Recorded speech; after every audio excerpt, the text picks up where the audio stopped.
Et donc, qu'est-ce qui se passe si pendant, je sais pas moi, pendant les 3 prochaines années, on dépense, je sais pas, 2000 € par jour sur le même funnel pendant cette durée de temps? Quels sont les effets, etc. Ok. En fait, la saturation de marché, c'est ton marché, au bout d'un moment, il est éduqué, il entend toujours la même chose. Et donc, du coup, pour pallier à la saturation de marché et ton niveau de saturation du marché, tu dois arriver toujours avec un nouveau mécanisme.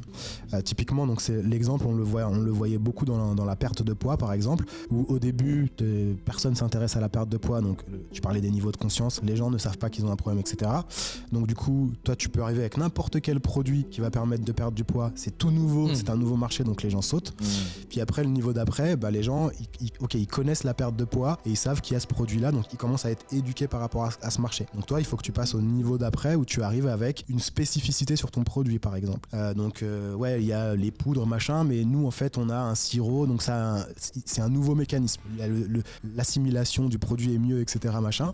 Puis après, quand tu passes au niveau d'après, par exemple, tu dois te positionner. C'est-à-dire que comme le marché est éduqué, tu peux plus t'adresser à tout le monde, mais tu dois dire, moi, mes pilules, elles sont spécifiquement pour les femmes de plus de 45 ans qui sont prémonopausées. Donc le niveau de saturation de marché, c'est juste comprendre ça, en fait. Et quel est le niveau de conscience de mon marché et comment je peux leur parler